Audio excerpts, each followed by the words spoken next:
Good day kapadyak! Sa video natin ngayon, checkin natin itong stem ng Meroka. O tara! Kung bago ka lang sa channel ko, huwag kalimutan mag-subscribe at i-click yung bell icon para notified ka sa mga future videos ko. Iba-like na rin. Okay, so meron na naman tayong stem upgrade para kay Intense. Maiksi kasi masyado yung stem ni Intense na nailagay ko. So, papalitan natin. Siyempre, ilalagay ko sa description below yung Shopee link kung saan ko to nabili. So, dumating siya, ganito lang. Walang box, walang ibang packaging, kundi ganito. Plastic baggy lang. Yung plastic bag pa, sobrang luma. Galing Ching-Chong pa to. So, itong stem na to guys, hindi to gawa ng Meroka. Ito na naman yung produkto ng China na white label. Pwede ding sabihin generic. Okay. So, ano ba yung pinagkaiba niyan? Yung generic saka white label. Ito, base lang sa research ko sa Google. So, si generic, parang ganito. Yan ang generic. Walang brand, walang kung anong decals. Piyesa lang siya. Ginagawa ng manufacturer yan, tapos bahala na siya kung paano niya ibebenta yun.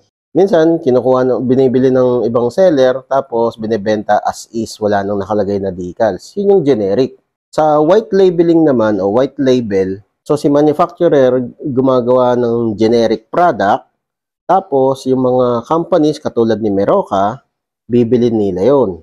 Tapos i-rebrand nila as product nila. Yan, kaya merong decals ng Meroka. Tapos sa ibang company, ang ginagawa naman, minomodify nila yan sa sarili nilang factory or nagpapa-request sila dun sa manufacturer. Kino-customize nila ng konti para masabi lang na sarili nilang gawa. Pero hindi. Ano yan, generic item lang o generic product. Yun, ganun. Yun yung pagkakaintindi ko sa research ko. Pag nag-search kayo sa Shopee, ito yung usually makikita nyong brand, si Kersek o KRSEC. Parehas na parehas, di ba? Pero nag-iba lang yung decals. Pero dito kay Kersek, ginawa niyang titanium bolts. So, kung trip mo titanium bolts para hindi na kalawangan yung bolts, ito na lang kay Kersek. Si ZTTO din, meron din. Ayan o, parehas lang. Iba nga lang yung iba lang yung decals niya.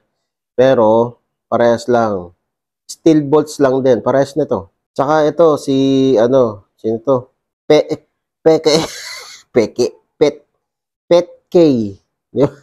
Kulit ng mga brandong putik. Parehas lang, tapos steel bolts lang. So, ang pinakalamang dito, si Kersek. Ang dahilan lang kung bakit hindi ko binili si Kersek dahil ang weird sabihin nung brand niya. Kersek. Mas maganda ba bigkasin tong Meroka? O, di ba? Meroka. Di ba? Mas madali bigkasin eh. Lalo ito. Ayun ang mahirap bigkasin. Di ba? Peke.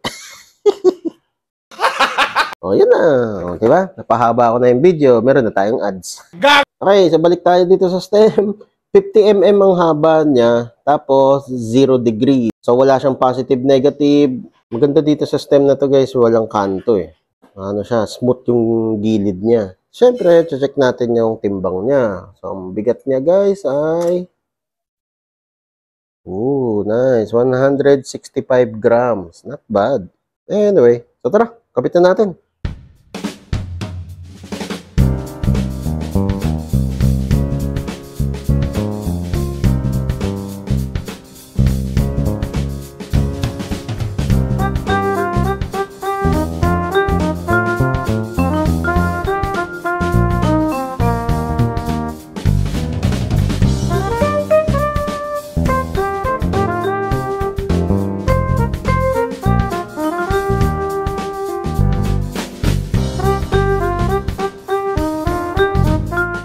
Okay, so naikabit na natin si Meroka. Mas mahaba sa Meroka, 50 mm.